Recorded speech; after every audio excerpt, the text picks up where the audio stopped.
अभिवादन स्वीकार कीजिए ब्रजेश मिश्रा का। आप देख रहे हैं द डिबेट। बहनों भाइयों, आज हम दो महत्वपूर्ण मुद्दों की बात करेंगे। पहला, डेल्टा प्लस कोरोना, और दूसरा, पोस्ट कोविड परेशानियों की जो लोग इस वक्त इसके शिकार हैं।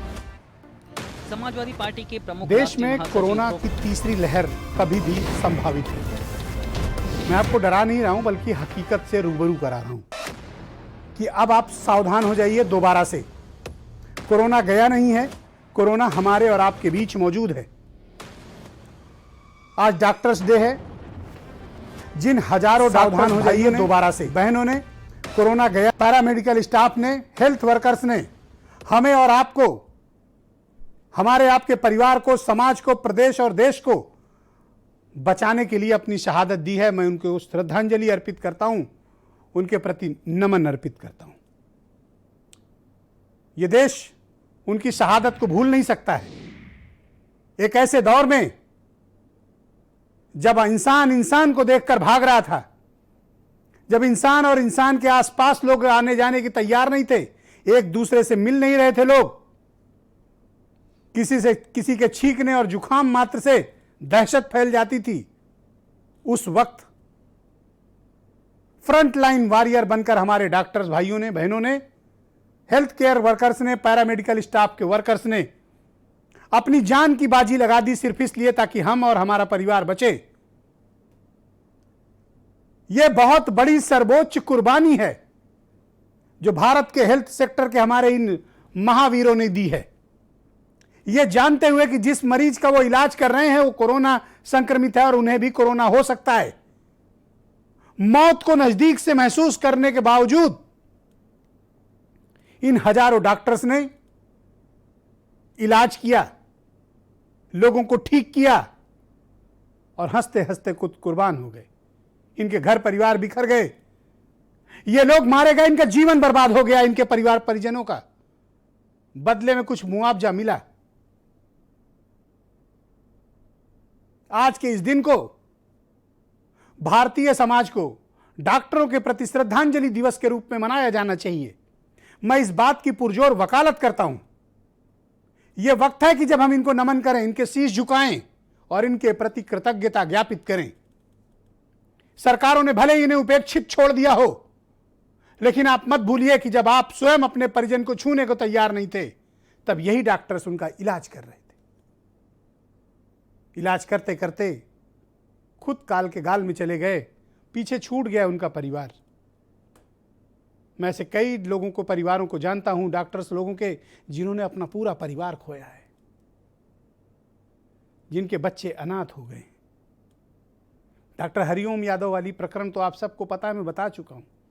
पूरा परिवार मारा गया, एक छोटा सा बच्चा बचा है डॉक्टर साहब का। डॉक्टर साहब की मौत हो गई, पत्नी की मौत हो गई, परिवार में सब मारे गए। छोटा बच्चा ननिहाल में पल रहा है। जिन्होंने अपनी शहादत देके, अपना परिवार की शहादत देके लखनऊ को बचाया। ऐसे उदाहरण, ये शूरवीर हैं, ये महावीर हैं। इनकी शहादत को हम कम करके आंक नहीं सकते बहनों भाइयों। ये समाज के वो लोग हैं जो महाविपत्ति और पैनिक के वक्त हमारे आपके लिए बाहें खोलकर खड़े थे। ऑक्सीजन नहीं था तब भी ये कोशिश कर रहे थे हमें आपको बचाने की। इंजेक्शन नहीं थे पर ये हमें धीरज दे रहे थे, अल्टरनेट मेडिसिन देकर हमें आपकी जान बचा रहे थे। इनके हौसले को, इनकी क्षमता को, इनके साहस को, इनके अदम्य धैर्य को हम और आप सिर्फ महसूस कर सकते हैं। मैं उसे सिर्फ शब्द दे रहा हूं। हर प्रोफेशन में कुछ गलत लोग भी होते हैं, लेकिन उनकी तादाद बहनों भाइयों बहुत थोड़ी होती है।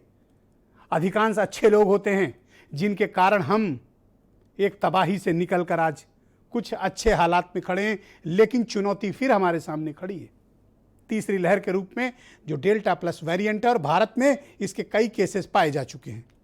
मुझे उम्मीद है और मैं अपेक्षा करता हूं कि उत्तर प्रदेश की सरकार पिछली गलतियों को नहीं दोहराएगी और इस कोरोना के इस वेरिएंट की जांच ठीक से करवाएगी, क्योंकि इसके संक्रमण की जो खबरें हैं वो बहुत ही तेज हैं। कोरोना का ये नया वेरिएंट बहुत घातक तरीके से, जानलेवा तरीके से तेजी से फैल रहा है। मैं फिर उदाहरण देना चाहूंगा दुनिया के दूसरे मुल्कों का। जहां कोरोना वायरस बहुत तेजी से फैल रहा है वैक्सीनेशन के बाद भी। इंग्लैंड उसका उदाहरण है, जहां 20 दिनों के भीतर 5 महीने के सारे रिकॉर्ड आज टूट गए। 20,000 से ज्यादा नए केसेस। कोलंबिया में लाशें बिछ चुकी हैं। 25 से 30,000 केस रोजाना मिल रहे हैं। इन हॉस्पिटल, इन आईसीयू और डेथ केसेस कोलंबिया, इंडोनेशिया के भीतर बढ़ रहे हैं। और आश्चर्यजनक बात है कि 60% आबादी को स्पुतनिक लगने के बाद भी रूस के अंदर कोरोना वायरस कहर मचा रहा है।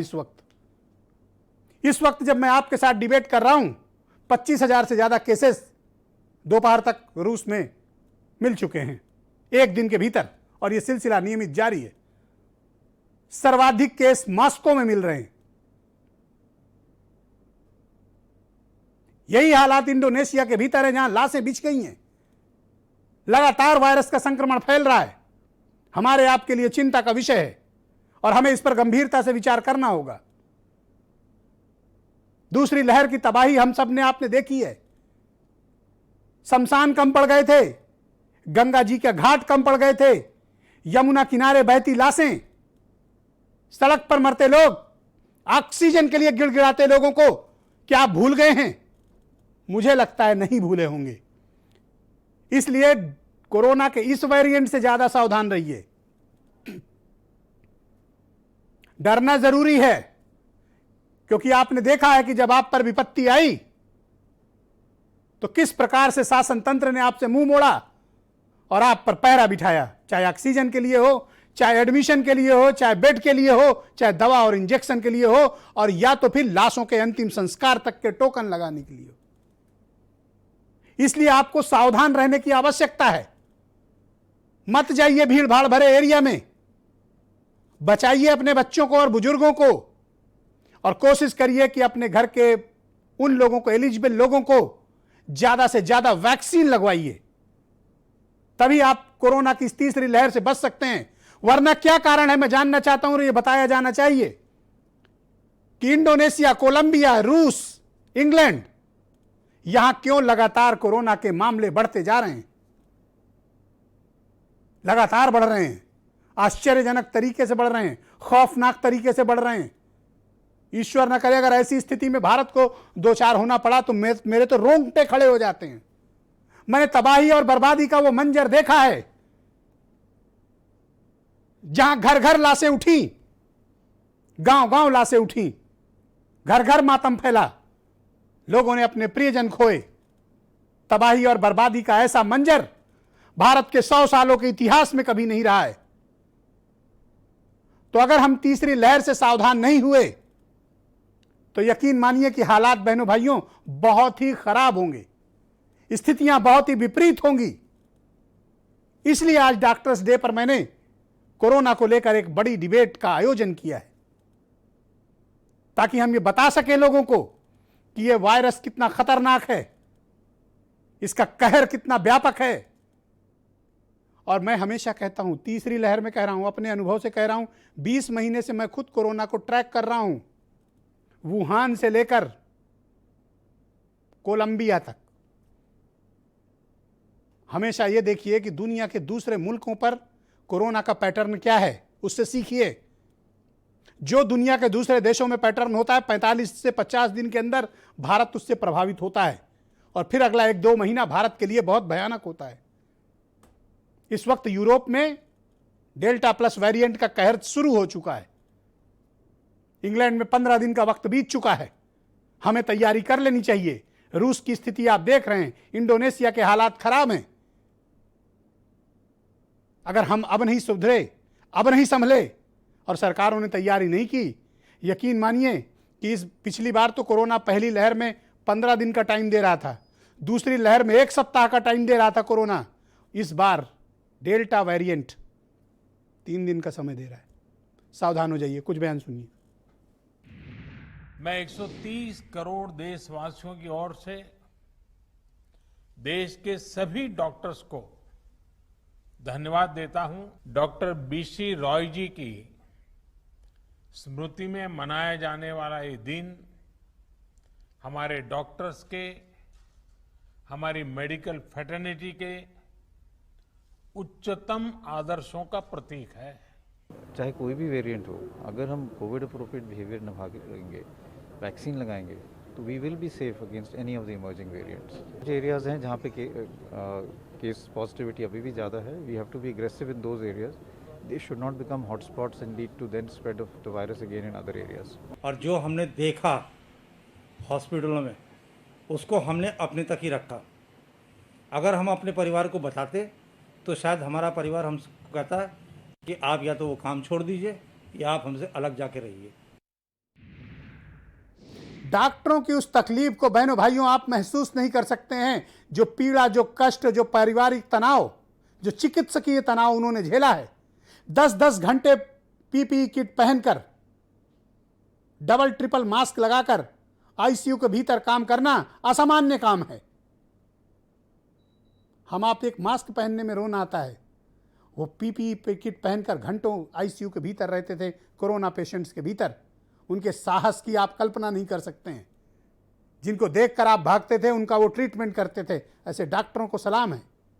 हमारा आपका सबका कर्तव्य है कि उनका नमन करें, अभिनंदन करें। हम सबके चहेते और उत्तर प्रदेश के 24 करोड़ लोगों के मेडिकल एडवाइज़र डॉक्टर सूर्यकांत जी नेशनल वाइस चेयरमैन हैं आईएमए के एमएस सेल के। बहुत दिनों के बाद आप इनका दीदार कर रहे होंगे। बहुत शुक्रिया आपका इस कार्यक्रम में मेरे साथ उपस्थित रहने के लिए। डॉक्टर रमा श्रीवास्तव जी आईएमए लखनऊ की अध्यक्ष हैं। डॉक्टर आलोक कुमार पांडे जी मेरे साथ इस कार्यक्रम का हिस्सा हैं और डॉक्टर पद्मवली जी भी मुझे ज्वाइन कर चुके हैं। उनका भी बहुत धन्यवाद इस कार्यक्रम में। पद्मश्री डॉक्टर एमवली जी और वीरेंद्र सिंह जी हमारे स्टेट हेड, बहुत शुक्रिया। बहनों भाइयों, मुझे बताने में बड़ा गर्व महसूस हो रहा है कि मैंने आज किसी पॉलिटिशियन को नहीं बुलाया है। आज मैंने सिर्फ विषयों के विशेषज्ञ को बुलाया है। आज आपको यहाँ कोई राजनीतिक परिचर्चा नहीं देखने को मिलेगी। जो ये डिबेट राजनीतिक कारणों से देखने आए हैं और उन्हें ये नहीं अच्छा लग रहा तो कृपया जा सकते हैं। हम ये डिबेट 24 करोड़ उत्तर प्रदेश के लोगों के जीवन की रक्षा के लिए आयोजित कर रहे हैं। मैं आपके और आपके परिवार के लिए चिंतित हूं, आपके लिए चिंतित हूं। हम आपको बचाना चाहते हैं, इसलिए आपको ये डिबेट जरूर देखनी चाहिए। पेन कागज लेकर बैठो और जो हमारे एक्सपर्ट्स डॉक्टर एडवाइस कर रहे हैं उनको नोट करो, क्योंकि इनका टाइम आपको नहीं मिलेगा। ये सिर्फ भारत समाचार के दर्शकों के लिए मौजूद हैं। बहुत बहुत शुक्रिया आप सभी का। डॉक्टर सूर्यकांत जी, मैं कार्यक्रम आपसे शुरू करना चाहता हूँ। जी, बहुत शुक्रिया, इतने दिनों के बाद आपने समय दिया। पहले तो दर्शकों को ये बताइए कि what is delta plus variant, ये क्या बला है, कितनी घातक है, दुनिया के दूसरे मुल्कों में कितनी बड़ी तबाही मचा रही है। जी। दूसरा, तमाम हमारे भाई बंधु जो हमें मैसेज आ रहे हैं पोस्ट कोविड सिंड्रोम से पीड़ित हैं, जी, हर तरह की, किसी के सिर दर्द, किसी की बीपी प्रॉब्लम, किसी के पैरों में दर्द, हर तरह की समस्याएं हैं। तो मैं इन दोनों के बारे में आपके राय जानना चाहता हूं, फिर मैं बारी बारी सभी विशेषज्ञों के पास चलूंगा। भारत समाचार के सभी दर्शकों का मेरा बहुत बहुत नमस्कार। और सबसे पहले तो मैं साधुवाद और धन्यवाद ब्रजेश मिश्रा जी को और उनके चैनल को देता हूं कि डॉक्टर्स डे पे उन्होंने एक्सक्लूसिवली एक मेडिकल टॉपिक पर डिबेट रखी है। और अभी अभी जैसे उन्होंने कहा, अपना अंतिम शब्द मुझे याद है जो उन्होंने अपने जो इंट्रोडक्टरी उनकी वर्डिंग रहते हैं कि डॉक्टरों को नमन और उनका बहुत बहुत धन्यवाद। तो मैं ये कहता हूँ कि आज डॉक्टर्स डे जो मनाया जाता है वो डॉक्टर बीसी रॉय, जैसा अभी बताया, उनके जन्मदिन के कारण मनाया जाता है। 1 जुलाई 1882 को वो पैदा हुए थे और 1 जुलाई 1962 को ही उनकी डेथ हुई। वो ऐसे चिकित्सक थे कि 14 वर्ष मुख्यमंत्री रहे पश्चिम बंगाल के, और तब भी रोज कुछ मरीज फ्री निःशुल्क रूप से मुख्यमंत्री रहते हुए देखते थे। इसीलिए शायद डॉक्टर, और उन्होंने, भारत सरकार ने उनको भारत रत्न दिया। तो पहले तो उन बीसी रॉय जी को नमन। और दूसरा, आज हमारा ऐतिहासिक दिन है कि 31 साल से ये डॉक्टर्स दिवस मनाया जा रहा है, 1991 से। 31 साल में भारत के किसी प्रधानमंत्री ने पहली बार इंडियन मेडिकल एसोसिएशन के फोरम पे उनको संबोधित किया है। तो ऐसे प्रधानमंत्री नरेंद्र मोदी जी को धन्यवाद। और तीसरा, मैं उन श्रद्धांजलि देता हूं अपने 1500 चिकित्सक भाइयों को जो पिछले 18 महीने की जो कोरोना की लड़ाई है उसमें हार गए। मैं आपको बता दूं, आज जो मेरा फैसला है वो पहले मैं जनता को सुना दूं। हम लोगों ने अपने respiratory medicine department king George medical university में आज घोषणा की है एक एक्सक्लूसिव पोस्ट कोविड क्लिनिक चलाने की। तो सबसे पहले भारत समाचार के उन दर्शकों के लिए मैं पहली खुशखबरी लाया हूं आज डॉक्टर्स डे पर कि आज ही हमारे डिपार्टमेंट के सभी फैकल्टी मेंबर, 10 फैकल्टी मेंबर हैं हमारे डिपार्टमेंट में, देश का बहुत बड़ा डिपार्टमेंट है, और हम लोगों ने कंप्लीट रेजोल्यूशन किया कि अब हमारा पूरा फोकस जो होगा पोस्ट कोविड क्लिनिक होगा, और ये प्रत्येक मंगल को चलाई जाएगी। Correct. तो याद रखिए, हनुमान जी का दिन है, हनुमान जी सेवा करते हैं, हम लोग भी सेवा करेंगे। हर मंगलवार को आपको कोई भी उत्तर प्रदेश, देश विदेश कहीं का भी कोई मरीज हो, ऑनलाइन, ऑफलाइन, फिजिकल, वर्चुअल, चाहे जैसे, आप हम लोगों से संपर्क कर सकता है। कैसे संपर्क किया जा सकता है? देखिए, बहुत आसान तरीका है। मंगलवार को आप फिजिकल भी आ सकते हैं, एक ऑनलाइन केजीएमयू में आप जहां बैठते हैं केजीएमयू की वेबसाइट है, उस पर रेस्पिरेटरी मेडिसिन और मंगलवार पोस्ट कोविड क्लिनिक डालिए, आपको अपॉइंटमेंट मिल जाएगा। करेक्ट। और वो भी अगर नहीं आप याद रखते हैं तो एक 22588850 एक नंबर है, 22588850, उस पर आप फोन करिए और कहिए कि हमें मंगलवार को रेस्पिरेटरी मेडिसिन में पोस्ट कोविड क्लिनिक में दिखाना है, तो फोन नंबर से भी आपको अपॉइंटमेंट मिल सकता है। सीधे पहुंच जाए तो आप देख लेंगे? सीधे पहुंच जाए तो भी मिल देंगे, आप चिंता मत करिए, निराश नहीं लगेंगे। करेक्ट। आप सुबह 9 से 1 अगर सोमवार से शनिवार के बीच में भी आ जाएंगे तो भी कोई दिक्कत नहीं है। सबको मालूम है, आपको तो प्रमाण है कि आपके ट्वीट से आपके मरीज का इलाज हो जाता यस, है। मैं बहुत शुक्रगुजार हूं और मुझे लगता है कि मैं इस जीवन में आपका ऋण कैसे अरे उतारूं? नहीं, ऐसे नहीं। आपके मित्र हैं सोनू सूद जी, दुनिया उनको जानती है, कितना काम किया उन्होंने। आपने अभी उनके मरीज का इलाज किया, मैं बहुत आभारी हूं। और सोनू सूद के थ्रू आप तक खबर आई, मैंने कहा नहीं, मेरे पास भेज दीजिए। हालांकि हमारी स्पेशलिटी का फेफड़े की बीमारी का मरीज नहीं था, मैंने कहा आप निश्चित रहिए, मेरे विभाग में भेजिए, मैं उसको टाई अप करता हूं। और वो पेशेंट एडमिट हो गया है, उसका ट्रीटमेंट की प्रोसेस शुरू हो गई है। दूसरी बात मैं ये कहता हूं कि पोस्ट कोविड एक बहुत बड़ी समस्या और बहुत लंबे समय तक रहने वाली है। काफ़ी ध्यान में पोस्ट कोविड पे देता हूं। पोस्ट कोविड में देखिए, आप जान लीजिए कि कोविड का जो बंटवारा है एक ड्यूरेशन का, वो 3 तरह का है।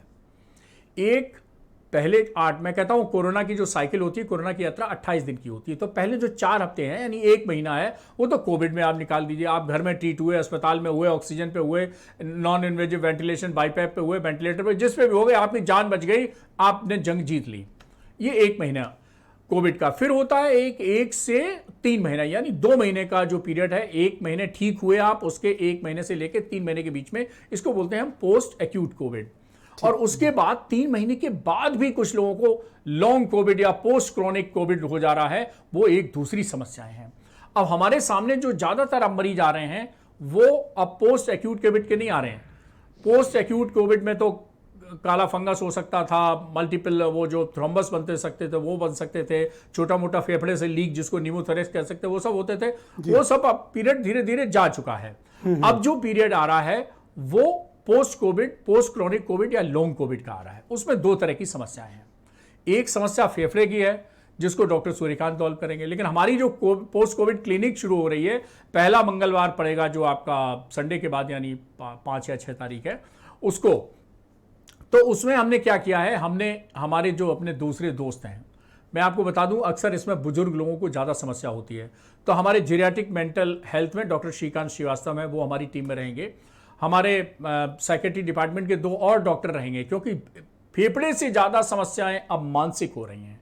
तो आप मानसिक मेंटल इलनेस के मरीज ज़्यादा हैं? हाँ, बिल्कुल सही कह रहे हैं आप। इसीलिए हमने अपनी टीम में सिर्फ अपने 10 डॉक्टर तो रखे ही हैं, इसके अलावा साइकेट्री के डॉक्टर रखे हैं, और बुजुर्गों की जो मानसिक समस्याएं होती हैं वो थोड़ी अलग होती हैं, इसलिए जेरियाट्रिक मेंटल हेल्थ के भी रखे हैं।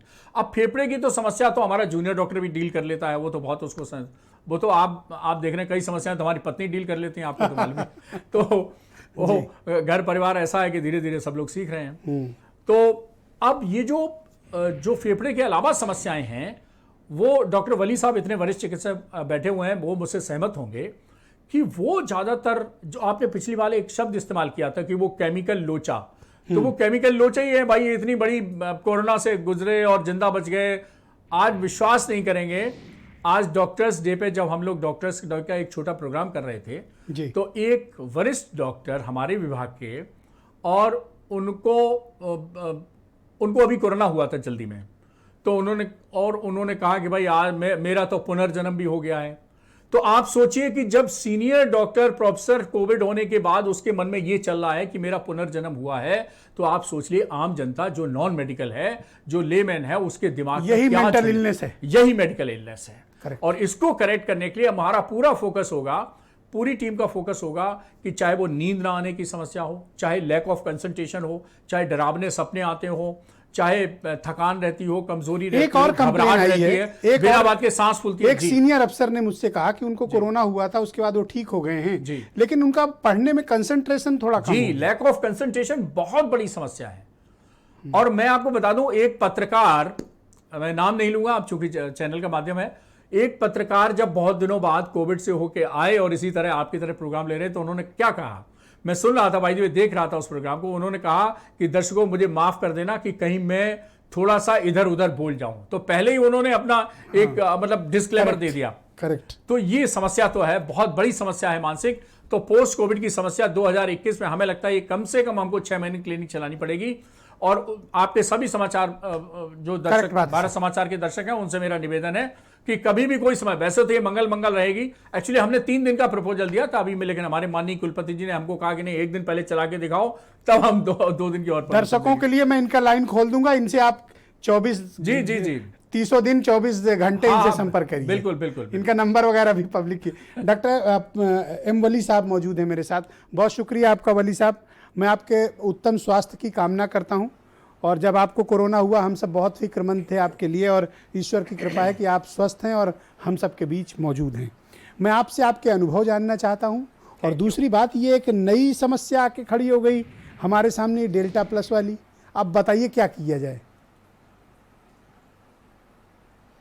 आपने इसका बिल्कुल अच्छे से संज्ञान लिया है। मैं आपकी रिसर्च को और आपके बोले गए एक एक शब्द को बहुत ध्यान से सुनते हुए उस पर आपको सल्यूट करता हूं, आपको मुबारक देता हूं कि आपका एक एक शब्द जो है इतना वज़नी था।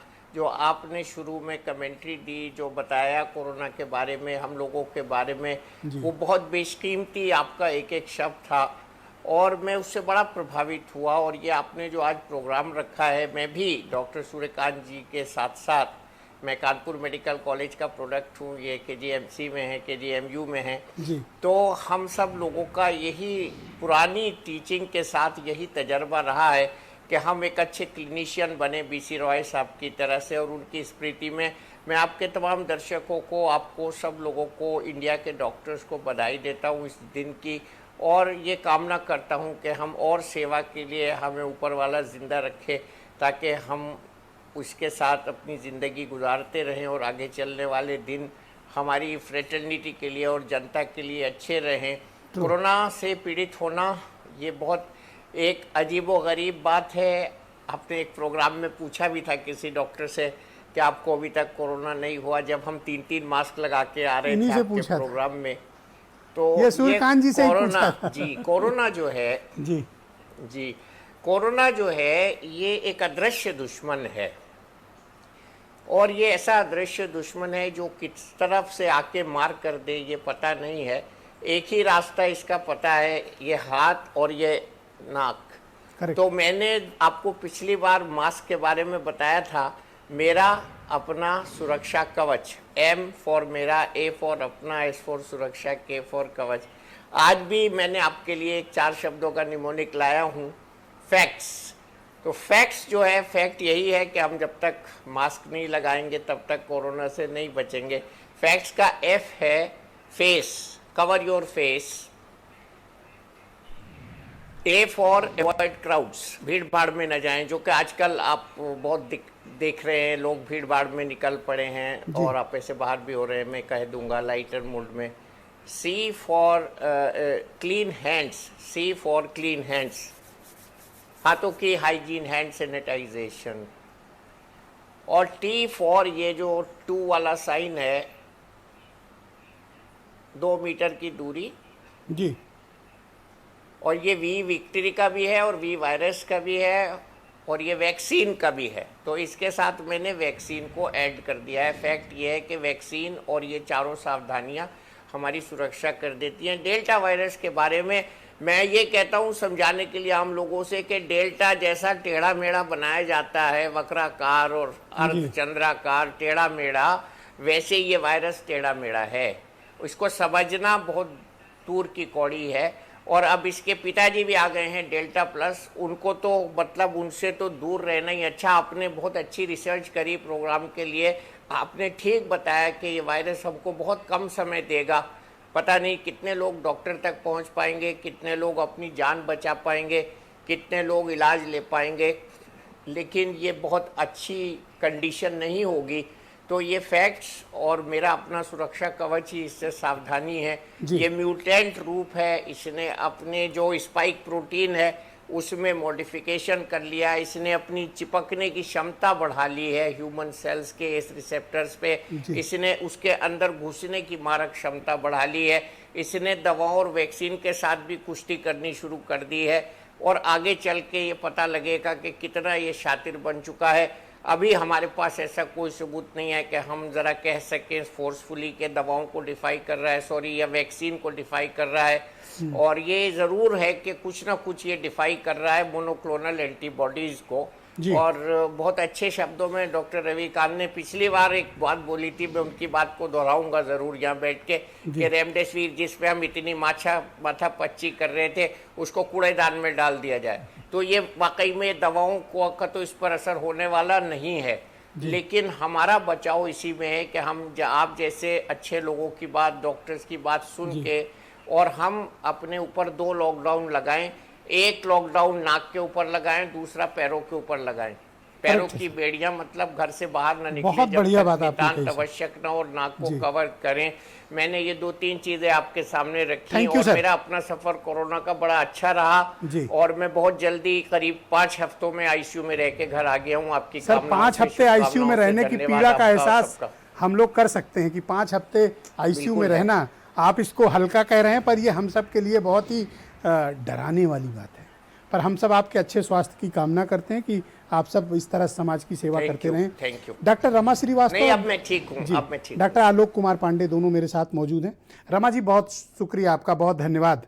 मैं आपसे जानना चाहता हूँ कि एक तो आईएमए के प्रेसिडेंट के रूप में और दूसरा एक चिकित्सक के रूप में, आपने कोरोना वायरस की ये दूसरी जो बड़ी लहर आई थी, इसकी विपत्ति को किस प्रकार से महसूस किया?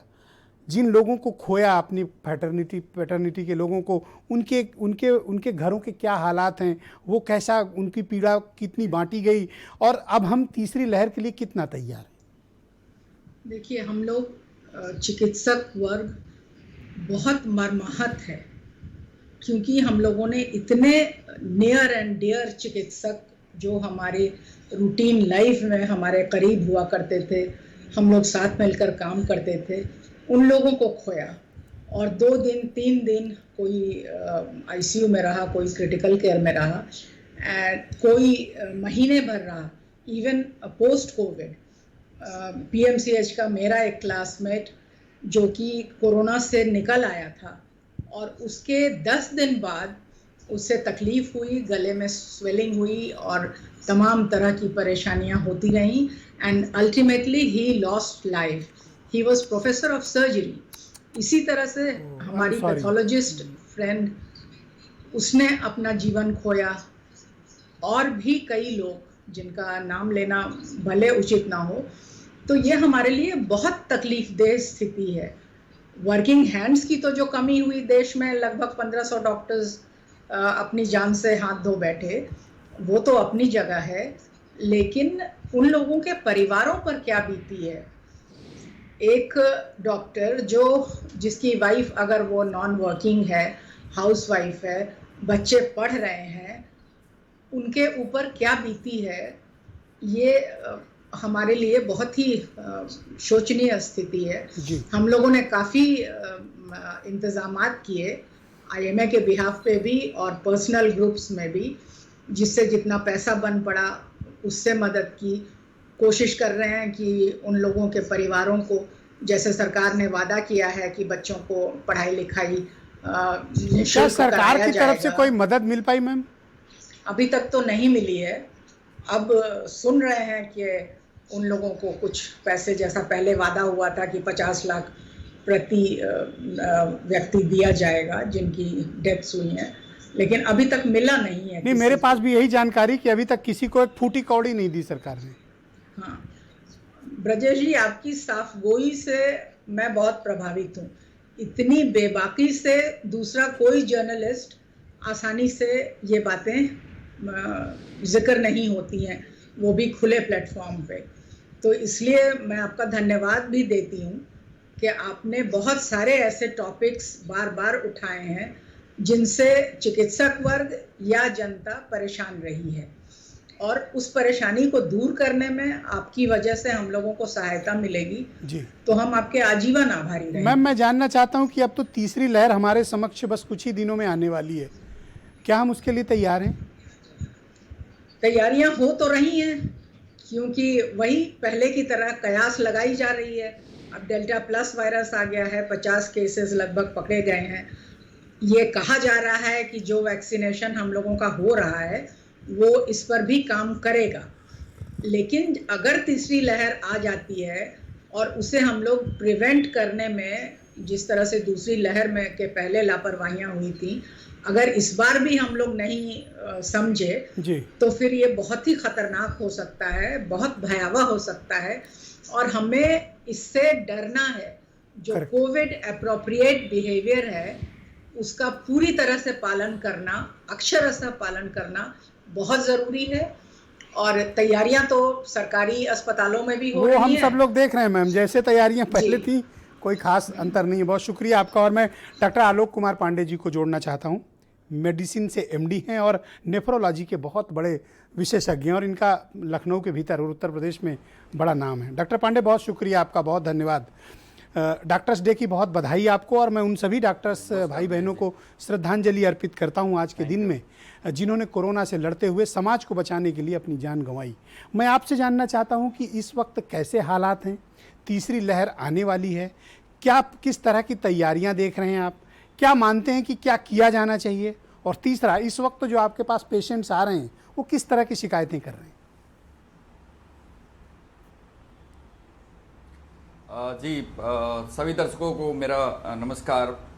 ब्रजेश जी, आपने बड़ा ही इस समय के लिए बड़ा ही महत्वपूर्ण प्रश्न उठाया है कि इस समय हमारी क्या पोजीशन है और कैसी हमारी तैयारियां हैं। तो एज ए फिजिशियन मेरा मानना ये है कि कोई भी गवर्नमेंट, या हम डेल्टा प्लस की बात कर रहे थे कि नया वेरिएंट आ गया है, तो ये कोई नई बात नहीं है। अगर आगे ये सिचुएशन ऐसी ही चलती रही तो कई ऐसे वेरिएंट आएंगे, क्योंकि एक नेचुरल प्रोसेस है कि वायरस अपने को म्यूटेट करता है और अपने जो इम्यून सिस्टम होता है उससे एस्केप करने की कोशिश करता है, और उसी का परिणाम है कि एक नहीं अनेकों उसके स्ट्रेन डेवलप होंगे आने वाले समय में। इस समय जो दो महत्वपूर्ण बातें हैं, जो कि कोई भी गवर्नमेंट, जो हम तैयारी की बात कर रहे हैं कि गवर्नमेंट की क्या तैयारी है, जरूर होनी चाहिए तैयारियां। जो हमने देखा सेकेंड वेव में किस तरह से प्रॉब्लम्स हुई, इवन ऑक्सीजन की कमी के कारण लोगों की डेथ हो गई, तो वैसा तो नहीं होना चाहिए। बट मैं ये जरूर कहूंगा कि कोई भी गवर्नमेंट कितनी भी तैयारी कर ले, खासतौर से अपने देश में जहां इतनी बड़ी पॉपुलेशन है, अगर पब्लिक नहीं समझेगी, अगर पब्लिक नहीं डरेगी, तो सारी तैयारियां फेल हो जाएंगी, एक दिन में फेल हो जाएंगी। क्योंकि जो जितने भी न्यू वेरिएंट आ रहे हैं, न्यू स्ट्रेन्स आ रहे हैं, सब में ये देखा गया है कि उनकी जो स्प्रेड की कैपेसिटी है वो डे बाय डे बढ़ती जा रही है। और जैसा कि हमने देखा कि फर्स्ट वेव की तुलना में सेकेंड वेव में जो वायरस था उसका स्प्रेड इतना तेज हुआ कि हमारे पूरे यूपी में 15 दिनों में ही ऑलमोस्ट सभी यूपी में पूरे पार्ट्स में फैल गया। तो यही अनुमान लगाया जा रहा है कि जो डेल्टा प्लस वेरिएंट है उसमें भी जो स्प्रेड होगा वो काफी फास्ट होगा। तो सबसे जरूरी जो बात मुझे लगती है कि हम पब्लिक को ये समझना होगा कि जो दो बेसिक रिक्वायरमेंट है, जिसमें कि अपना पर्सनल प्रोटेक्शन, जैसे कि हमारे डॉक्टर वली साहब ने बताया कि अपने पर्सनल प्रोटेक्शन से बड़ा उपाय और कुछ नहीं हो सकता कि आप मास्क का प्रयोग करें जी, और प्रॉपर अपने हैंड को सैनिटाइज करते रहें या धुलते रहें। ये जो हथियार है हमारे पास, ये सबसे बड़ा हथियार है। और दुख की बात यह है कि पब्लिक अभी भी इस चीज को बहुत सीरियसली नहीं ले रही है। वो समझती है कि अगर सामने पुलिस आ गया, कोई आ गया तो मास्क पहन लेते हैं, जो ही अगर वो फ्री अपने आप को देखती है तो मास्क उतार देती है। एक इसका एग्जाम्पल मुझे बहुत दुख हुआ ब्रजेश जी, मैं बताऊं कि जब सेकेंड वेव बहुत अपने पीक पे था तो मैं अपने हॉस्पिटल के सामने ही एक होटल में कमरा ले लिया था। मैं घर नहीं जाता था, रात में उसी होटल में रुकता था। और आपको विश्वास नहीं होगा कि वो लॉकडाउन शुरू होने के 2 या 3 दिन पहले की बात होगी कि जब मैं रात में 11-12 बजे अपने होटल लौटता था तो मैं देखता था कि वहां पे कोई फंक्शन चल रहा होता था, किसी की सगाई हो रही है, किसी का कोई भी मतलब छोटे मोटे फंक्शन उस हॉल में चल रहे होते थे। और मुझे देख के इतना आश्चर्य होता था कि क्या ये लोग हमारे ही दुनिया के लोग हैं, हमारे ही सिटी के लोग हैं, ये लखनऊ के लोग हैं जो बाहर रोडों पे दिन भर एम्बुलेंस की गाड़ियां दौड़ रही हैं, ऑक्सीजन की कमी में लोग मर रहे हैं, और आप यहाँ पे पार्टी कर रहे हैं। और उस पार्टी में आप विश्वास नहीं करेंगे कि 50% से कम ही लोग मास्क लगाए रहते थे, और जो लगाए रहते थे उसमें 10% से भी कम ऐसे मैंने स्वयं ने भी देखा है लोगों का बर्ताव, बिहेवियर पैटर्न हमने देखा है। जो जनता कर रही थी दरअसल सरकार भी वही कर रही थी, सरकार समाज दोनों एक ही तरह से चल रहे थे। यही कारण है कि लाशों से पट गए थे उत्तर प्रदेश। बीरेन सिंह जी हमें इस डिबेट में ज्वाइन कर चुके हैं। बीरेन जी बहुत शुक्रिया आपका। बीरेन जी आप मुझे बताइए कि ये डेल्टा प्लस जो वेरिएंट आया है इसको लेकर उत्तर प्रदेश सरकार की कोई तैयारी आप देख रहे हैं, पहला विषय। दूसरा, अब हमको वो स्थिति का सामना न करना पड़े जो हमने दूसरी लहर में की, क्या सरकार उसके लिए तैयार है? देखिए, बात बहुत सही कही आपने कि ये तीसरी लहर की चर्चा है। तीसरी लहर की चर्चा खूब है और सरकार ये कहती है कि हमारी तैयारी युद्ध स्तर पर है, लेकिन आप ये जान सकते हैं कि ये तैयारी जो युद्ध स्तर पर हो रही है ये तीसरी लहर से बचाव की है या चुनाव की। क्योंकि आपने देखा कि दूसरी लहर में जो विधायक और सांसद अपने घरों से नहीं निकले और मंत्री आज वो अस्पतालों का उद्घाटन करते घूम रहे हैं और निरीक्षण करते घूम रहे हैं और तीसरी लहर से लड़ने का दावा कर रहे हैं। उत्तर प्रदेश की सड़कों पर तमाम लोगों ने दम तोड़ा, ऑक्सीजन नहीं मिला, बेड नहीं मिला और लोग तड़प तड़प कर मर गए, और आज ये कह रहे हैं कि हमने कंट्रोल कर लिया। इनकी बात आप कैसे सही मानेंगे? इस तरह से सही मान सकते हैं, ये कह रहे हैं कि हमने अस्पतालों में बेड की पूरी व्यवस्था कर दी है। आप अनुमान लगा सकते हैं, डॉक्टर लोग यहाँ बैठे हैं, कि अगर 2 साल 3 साल के छोटे बच्चों पर कहीं ये खुदा न खास्ता इसका असर आ जाए तो वो कोरोना पीड़ित होने के बाद अपने माँ बाप से अलग होकर कैसे रह पाएगा? ये एक बहुत बड़ा यक्ष प्रश्न है, सवाल है। छोटा बच्चा 5 साल के नीचे का अपने माँ बाप के बिना नहीं रह सकता। या तो उसके लिए माँ बाप को अलाउ करना पड़ेगा उनके साथ अस्पताल में, या उसके लिए घर पर इलाज की व्यवस्था की जाए। ये तैयारियां कितनी हैं और इस पर सरकार ने क्या रणनीति बनाई है, इस पर बताए उत्तर प्रदेश के स्वास्थ्य सचिव बताएं, स्वास्थ्य मंत्री बताएं और सरकार बताए। आप बार बार ये कहते हैं कि 45 दिन 50 दिन में यूरोप का या दुनिया के किसी देश का असर भारत में आ जाता है, जबकि इंटरनेशनल फ्लाइट बंद है, तो 60 दिन में आ जाएगा, बहुत होगा अगर धीमे चल रहा है। तो उसके बाद क्या होगा यूपी में, देश में कैसे उससे निपटेंगे? इस पर कहीं कोई बात अभी तक सामने नहीं ला पाई सरकार। अभी कुछ दिनों पहले चर्चा भी आई कि साहब जो लोग कोरोना में मरे हैं उनके मरने वालों के आश्रितों को 4-4 लाख रुपया मुआवजा दिया जाए। सरकार कह रही हमारे खजाने में पैसा नहीं है। देश में महंगाई चरम पर है, पेट्रोल डीजल भयंकर रूप से महंगा हो गया है, गरीब आदमी का खून चूस रहा है, स्कूल कॉलेज की फीस जा रही है, लोगों की नौकरियां चली गई हैं और सरकार कहती है कि हमारे पास पैसा नहीं है। आज फिर चर्चा हुई कि भाई कुछ दे दो, सुप्रीम कोर्ट बार बार कह रहा है कुछ तो घाव पर मरहम लगा दो। तीसरी लहर की तैयारी है, चर्चा है, बात हो रही है। 100 करोड़ लोगों को अभी तक वैक्सीन नहीं लग पाई है इस देश में। मामूली बात तो है नहीं है, अभी तो बहुत लंबी श्रृंखला है वैक्सीन लगवाने वालों की। अब समस्या इस बात की है कि जिनके परिवार में चाहे माता पिता, बच्चे, भाई बंधु जिनकी मौत हो गई है, अप्रैल में या आंधी आई थी, आज तक लोग उभरे नहीं हैं। लोग अभी अपनों का दर्द बहुत महसूस करते हैं, चर्चा करते हुए दुखी हो जाते हैं। हमारे आपके पास भी रोज कोई ना कोई ऐसा आदमी आता है जो अभी कोरोना के दर्द को भुला नहीं पाया है या उसके परिवार में मातम चल रहा है। अब हम तीसरी लहर रोकने के तमाम दावे कर रहे हैं जी। आप इस बात को महसूस करेंगे और मानेंगे कि पूरी दुनिया में भारत एक ऐसा देश है जो आपदा में अवसर ढूंढता है। और किस तरह से अवसर ढूंढा जाता है? यहाँ जितनी कालाबाजारी ऐसे मौकों पर होती है शायद उतनी दुनिया में कहीं नहीं होती होगी। जो व्यापारी या जो भी मेडिकल साइंस या इसका व्यापार करने वाले लोग जो जनता की जान से खिलवाड़ करते हैं, लोगों को नोचते हैं, अरबपति हो गए महामारी में, आज वो देश की चिंता की बात करते हैं, वो आपदा में अवसर पर चर्चा करते हैं। इस सच्चाई को कौन नहीं जानता है कि ब्लैक में एक एक इंजेक्शन 1-1 लाख रुपए में खरीदा है लोगों ने। करेक्ट है। 3-3 हजार का जो इंजेक्शन 2000 का मिलता था।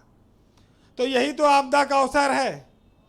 लेकिन इस देश का और प्रदेश का आप दुर्भाग्य कहिए कि हम जनसंख्या में बहुत ज़्यादा हैं, हमें दूसरों की फिक्र नहीं, सिर्फ अपनी जान बचाना आता है।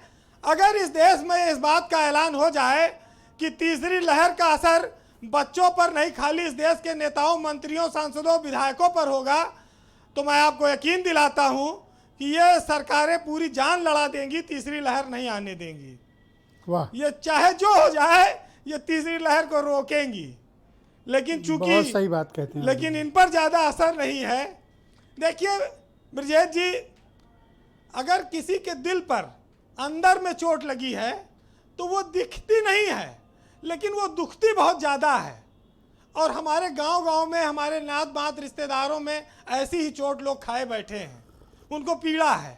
हम आप देख नहीं पा रहे हैं, सरकारें देख नहीं पा रही, लेकिन वो दुख रहा है जी। चलिए आज ज़्यादा समय नहीं, 4 लाइन में अपनी बात कहूँगा। जो कोरोना पीड़ित हैं, जिन लोगों ने अपने लोगों को खो दिया है, उनका दर्द इन लाइनों में सुनिएगा कि तेरी यादें रुलाती हैं जो मेरे घर में ठहरी हैं, और बड़ी तकलीफ देती है लगी जो चोट गहरी है।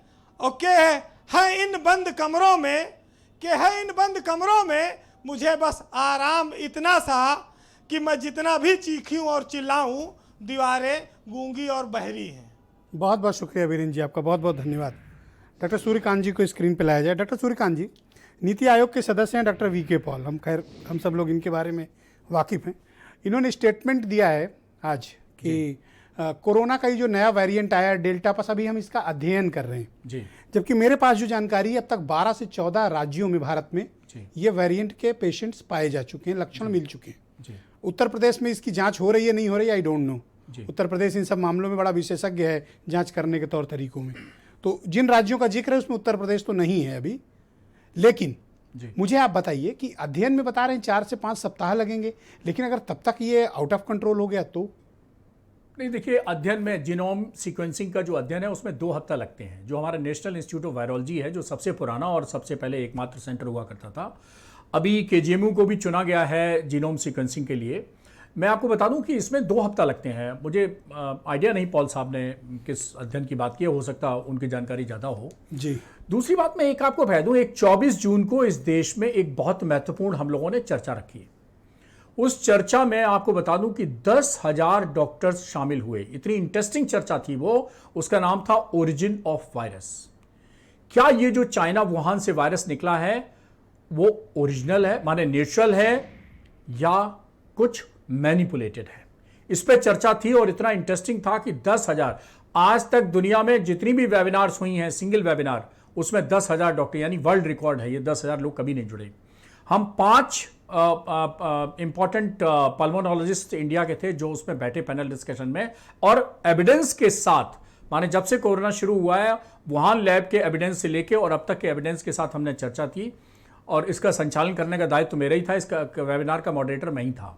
और 3 महत्वपूर्ण निष्कर्ष हैं जो मैं आपके साथ साझा करता हूं। प्लीज। पहला ये कि सिर्फ और सिर्फ 2 प्रमाण हैं जो नेचर में शुरू में पब्लिश हो गए, लैंसेट में पब्लिश हो गए। उसके बाद लैंसेट ने 1.5-2 महीने बाद उसके अगेंस्ट एडिटोरियल लिख दिया, क्योंकि वो दोनों के दोनों जो ये कह रहे थे कि वायरस नेचुरल है, वो दोनों ही वुहान लैब के साइंटिस्ट के थे, और किसी ने ध्यान नहीं दिया कि ये तो ऐसे शुरू में ही नेचुरल उन्होंने कह दिया जैसे चोर की दाढ़ी में तिनका।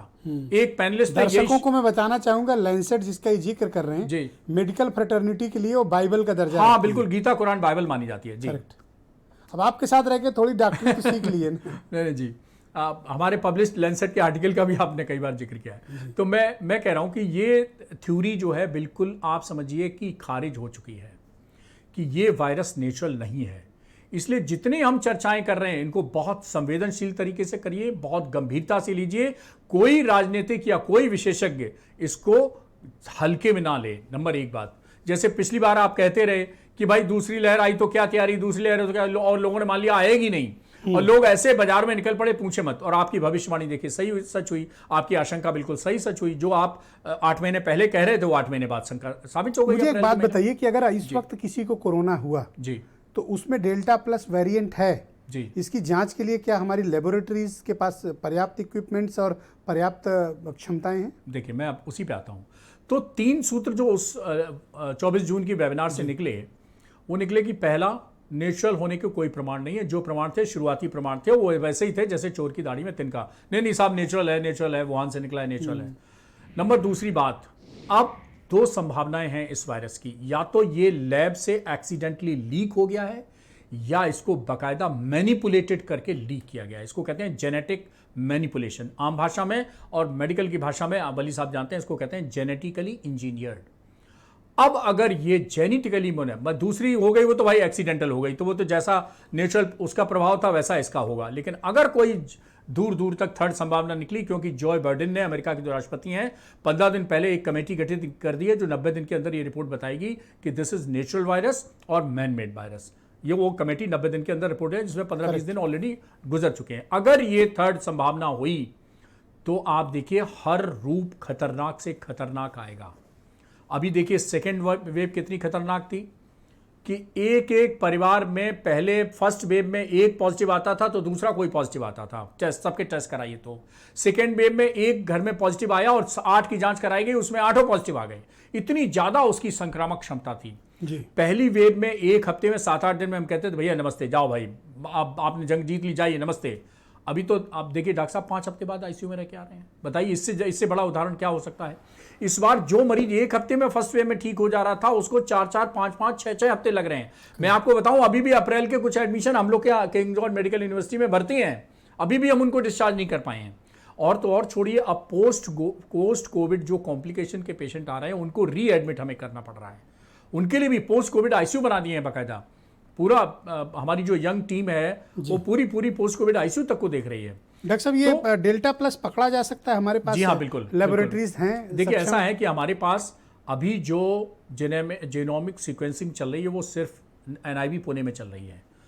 12 लैब और डेवलप की जा रही हैं देश में जिनके अंदर ये जेनोमिक सीक्वेंसेस की फैसिलिटी होगी।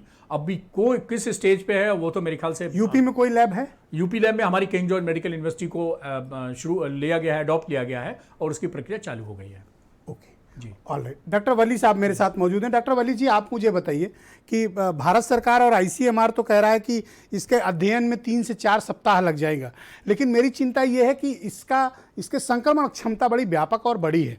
अभी जब मैं आपके साथ डिबेट कर रहा हूँ मुझे अभी बताया गया कि आज जिस वक्त चर्चा के दौरान जब मैं आपके साथ बैठा हूँ, इंग्लैंड के भीतर जनवरी के बाद अब तक का सबसे बिगेस्ट वनडे रिकॉर्ड आज टूटा है। 28,000 से ज़्यादा न्यू केसेस पाए गए हैं और अधिकांश डेल्टा प्लस है। और यही स्थिति आपकी इंडोनेशिया में है, 25,000 नए केसेस। रूस में आज 672 मौतें हुई हैं एक दिन के भीतर।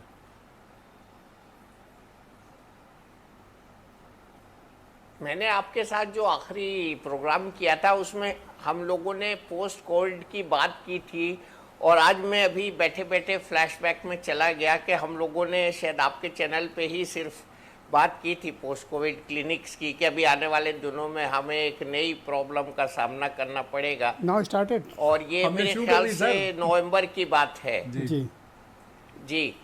और अब जो है आज हम ये भयावह वायरस की बात कर रहे हैं, और इंग्लैंड में मेरी बहू डॉक्टरी करती है वहाँ के नेशनल हेल्थ सिस्टम में, और उसने भी यही बात हमको आज बताई जो आपने अभी बताई कि यहाँ केसेस इतनी सडनली बढ़े हैं, बावजूद इसके कि इन्होंने हर एहतियात रखी है। मेरा कहना सब लोगों से ये है कि इंग्लैंड का जो घनत्व है और ख़ासतौर से लंदन का जो घनत्व है पॉपुलेशन का और सड़क पर चलने वालों की तादाद है, हमारे यहाँ उससे 40 गुना 60 गुना ज़्यादा लोग सड़कों पर, ट्रेनों में, पुलों पर, बस अड्डों पर और कहाँ नहीं, शादियों में, सब जगह इकट्ठे हो रहे हैं। तो उनको ये चेतावनी आज ले लेनी चाहिए आपके चैनल से कि हम बहुत टेढ़े मेढ़े वायरस से ग्रसित होने जा रहे हैं अगर हमने कोविड एप्रोप्रिएट बिहेवियर नहीं किया। ये आपको बिल्कुल गोल्डन अक्षरों में लिख के प्रसारित करना चाहिए, इनवाइटेड कॉमास में, कि फॉलो कोविड बिहेवियर। देखिए इजराइल ने भी बहुत अच्छा टीकाकरण किया था, उसको भी वापस लेना पड़ा मास्क का मामला कि भैया मास्क लगा लो। इन्होंने भी, यूके वालों ने भी बहुत बढ़िया सफाई कर दी थी वायरस की, इन्हें भी वापस लेना पड़ा। कुछ मुल्कों में कल परसों में खुला है, अगर यही डर रहा तो उन्हें भी वापस लेना पड़ेगा। हम लोग बहुत डरे हुए हैं। मैं अभी भी देखिए 2 मास्क लगा के बैठा हूँ, आपकी वजह से खोला है और ये पहला प्रोग्राम में ऑन कैमरा कर रहा हूँ। आपको धन्यवाद बहुत बहुत डॉक्टर्स डे पे एक बार फिर। लेकिन मैं ये बात दोहराऊंगा कि इस वायरस के रूप से, बिगड़ते हुए स्वरूप से और खतरे से और इसकी संक्रामकता से, इसकी कंटेजियसनेस से, इसके म्यूटेशन से, इसके जो स्पाइक प्रोटीन में ये अपना रूप बदल रहा है, उससे डरिए डरिए डरिए।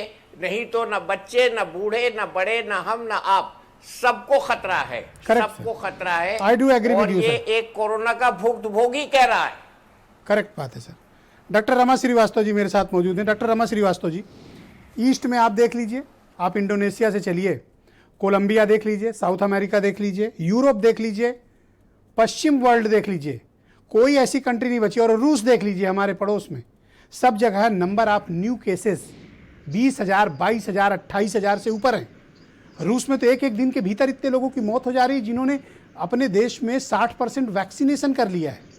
इंग्लैंड में तो फाइजर समेत सारी वैक्सीन उपलब्ध हैं। इंग्लैंड में भी 62 से 63% वहाँ के नागरिकों का वैक्सीनेशन हो गया है, या तो पहली डोज या दोनों डोज दी जा चुकी हैं। उसके बावजूद नए केसेस का बढ़ना ये प्रमाणित करता है कि डेल्टा प्लस वेरिएंट दूसरी लहर वाले से ज़्यादा घातक और ज़्यादा खतरनाक है और बहुत तेजी से संक्रमण फैल रहा है। बिल्कुल सही।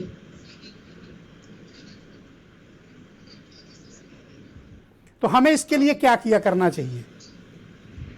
देखिए, हम जहां पहली लहर में थे वहीं तीसरी लहर में भी हैं, क्योंकि सबसे ज़रूरी prevention is better than cure, और उसके लिए Covid appropriate behaviour is the best. अस्पतालों में जो भी इंतज़ाम होते हैं वो बीमारी के संक्रमण के बाद जो मरीज आते हैं, सीरियस हों, नॉन सीरियस हों, तमाम दूसरे तरह की कॉम्प्लिकेशंस लेकर आते हैं, उनकी तैयारी हमें बहुत स्ट्रांगली करनी है और वो जल्द से जल्द होना चाहिए।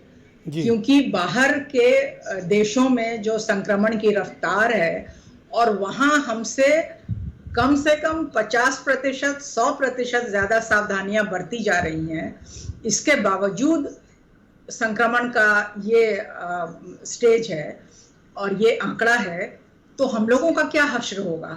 हमारे यहाँ पॉपुलेशन इतनी डेंस है और कम से कम 50-60% लोग ऐसे हैं जिन्हें कोरोना के बारे में कोई भी जानकारी नहीं है, और है भी तो परवाह नहीं है जी। तो इन सब स्थितियों को देखते हुए तो हमारा ध्यान हर तरफ से कोविड एप्रोप्रिएट बिहेवियर, वही 5-6 चीजें आजकल तो सबसे जरूरी है वैक्सीनेशन कराना, लेकिन वैक्सीनेशन के लिए स्लॉट्स नहीं मिल रहे लोगों को। 4-4 बार 5-5 बार जाकर वापस आ जाते हैं, वो एक परेशानी बनी हुई है। इसके अलावा मास्क बांधना, N95 या डबल मास्क बांधना, भीड़ भाड़ अवॉइड करना, शादियां वादियां सब होने लगी हैं और भीड़ तो हो ही रही है। करेक्ट बात है, मैं सहमत हूँ। फिर बार बार हाथ धोना या सैनिटाइजेशन, पूरा हॉल सैनिटाइज करना, होटल सैनिटाइज करना, जहाँ भी लोग आना जाना कर रहे हैं, 5-10 से ज़्यादा लोग इकट्ठे हो रहे हैं एक समय में, इन जगहों को प्रॉपर्ली सैनिटाइज करना बहुत ज़रूरी है। और जैसा डॉक्टर वली साहब ने कहा कि पैरों में बेड़ियां अभी भी पड़नी चाहिए, तो वो सही है। करेक्ट। डॉक्टर सूर्यकांत बता ही चुके हैं कि क्या क्या झेल रहे हैं सब लोग, खास करके जो पल्मोनोलॉजिस्ट हैं। अब तो डेल्टा वायरस 2 या 3 दिन में सारी कहानी ख़त्म कर रहा है। थैंक यू मैम, बहुत शुक्रिया। तो डॉक्टर आलोक पांडे जी, मैं आपसे जानना चाहता हूं कि इंडोनेशिया, रूस, इंग्लैंड और कोलंबिया, इन सब जगहों को अगर आप देख लें तो आप ये पाएंगे कि यहाँ तीसरी लहर आ चुकी है। मतलब दुनिया में इसकी तीसरी लहर एग्जिस्ट कर रही है, व्यापक रूप से है। हमारे समक्ष खतरा आ चुका है, 12 राज्यों में अब तक मिल चुकी है। क्या हमें इसकी व्यापक और तत्काल तैयारी की आवश्यकता नहीं है? जी बिल्कुल बिल्कुल बिल्कुल सही कहा ब्रजेश जी कि एज ए इमरजेंसी मैनेजमेंट को की तरह इसका होनी चाहिए, तैयारी होनी चाहिए गवर्नमेंट की तरफ से भी और पब्लिक की तरफ से भी, दोनों लेवल पे। क्योंकि बिल्कुल सही बात है कि हमने ये देख लिया है कि जैसा कि पहले हम सोच रहे थे कि vaccine is the last resort for this virus, but it's not true. क्योंकि इसमें म्यूटेशंस इतने रैपिड हो रहे हैं और जो म्यूटेशंस है वो पॉजिटिव म्यूटेशंस हैं जो उसको और स्ट्रांग बना रहा है वायरस को। तो उसको देख करके यही लगता है कि हमें मीन्स साइंटिस्ट को वैक्सीन के आगे भी सोचना होगा। और अभी की जो बात आप जो कह रहे हैं कि जिस तरह से सभी कंट्रीज़ में, जैसा कि आपने डेटा बताया कि सब जगह अगर इतने हार्ड इम्यूनिटी प्रोड्यूस करने के बाद भी, वैक्सीनेशन के बाद भी अगर इसका इतना स्प्रेड हो रहा है, रूस तो एग्जाम्पल है, तो हमारे स्पुतनिक 62% लोगों को लग चुकी है, उसके बावजूद रूस में 672 लोगों की डेथ हुई और 24,000 नए केसेस एक दिन के भीतर। ये डिस्टर्बिंग फैक्ट है जी। तो हम बिल्कुल बिल्कुल, तो अपने देश में तो हम कैटास्ट्रॉफ की कल्पना भी नहीं कर सकते कि अगर इतना रैपिड स्प्रेड हुआ तो हम कहाँ जाके खड़े होंगे। तो डेफिनेटली गवर्नमेंट को इसको सीरियस तो उस पर लेना चाहिए और पब्लिक को भी इसकी गंभीरता को समझना चाहिए। और जो जरूरी कोविड अप्रोप्रिएट बिहेवियर है, जिसमें सबसे प्रमुख हमें लगता है मास्क, उसका प्रयोग जितना हो सके स्ट्रिक्ट रूप से किया जाए ताकि इसके स्प्रेड को रोका जा सके। बहुत बहुत शुक्रिया, मैं आप सबका बहुत आभारी हूं, आप चारों का। और जिस विशेषज्ञता और अनुभव के साथ आपने दर्शकों से अपने सुझाव, अपनी बातें, अपने परामर्श साझा किए हैं, मैं उम्मीद करता हूं कि उत्तर प्रदेश के लोग, भारत के लोग, हमारे अपने भाई बहन, हमारे अपने समाज के लोग आपकी बातों का पालन ज़रूर करेंगे। क्योंकि दुनिया में खतरा आ चुका है, तीसरी लहर आ चुकी है। इंडोनेशिया, रूस, कोलंबिया और इंग्लैंड में हालात ख़राब हो रहे हैं। लगातार नए केसेस बढ़ रहे हैं और बहुत तेज़ी से बढ़ रहे हैं। नई मृत्यु दर भी बहुत तेज़ी से बढ़ी। In hospital, in ICU cases बहुत तेज़ी से वहाँ बढ़ रहे हैं। खतरा दुनिया में आ चुका है, हमारे यहाँ भी आएगा, हमें उसकी तैयारी अभी कर लेनी चाहिए। बहुत बहुत शुक्रिया, धन्यवाद, नमस्कार।